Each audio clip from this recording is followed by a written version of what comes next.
Goodwill Community Foundation, creating opportunities for a better life. Remember using formulas to calculate math problems in school, like 2 plus 2 equals 4, or 2 pizzas times $10 equals $20? You can use these same formulas to work with numerical data in your spreadsheets, just like you would use a calculator. Excel uses standard operators for math equations, like a plus sign for addition, a minus sign for subtraction, an asterisk for multiplication, a forward slash for division, and a caret for exponents. You're probably used to seeing equations like 5 plus 5 equals, but in Excel, the equal sign comes first. That's because the cell itself contains, or is equal to, the formula and its value. Let's start off with a simple addition formula. We're going to calculate the total budget for June and July. However, instead of entering these numbers, in other words, 1,200 plus 1,500, we're going to use cell references. Here's how it works. First, select the cell where you want the total to appear. Then type an equal sign, which is how you always start a formula. Next, type the addresses of the cells you want to add. In this example, D10 plus D11. Notice how the cells you've entered are actually highlighted in your worksheet, so you can easily confirm the contents of your formula. When you're ready, press Enter on your keyboard, and Excel will display the answer.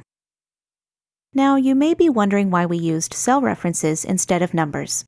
It's because they give you the ability to change your original values without having to retype your formula. Excel automatically recalculates the answer, so it's always up to date. For that reason, you should try to use cell references whenever you can. To edit your formula, all you have to do is double-click the cell. If you make a mistake or change your mind, you can press Escape on your keyboard, and it'll go back to the way it was. Let's try another example, this time with multiplication. I want to calculate the total price for plastic silverware, so I'll need to multiply B4 by C4. Once again, start by typing an equal sign. But instead of entering the addresses manually, we're going to use something called the point and click method. Just click the cell you want, and the address instantly appears in your formula. Most people find this much easier than typing out the cell addresses by hand. When you're done, press Enter, and the answer appears. Finally, I want to show you a quick way to add a formula to several cells at once, specifically these 3 cells. Instead of retyping the formula above, we're just going to select the first cell, then locate the fill handle in the bottom right corner. Click and drag the handle down, and when you let go, the formula appears automatically in all 3 cells.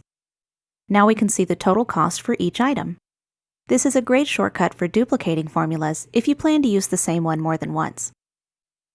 Formulas really are one of the most powerful and convenient features in Excel. Now that you know how to use them, they can help you calculate all kinds of useful data.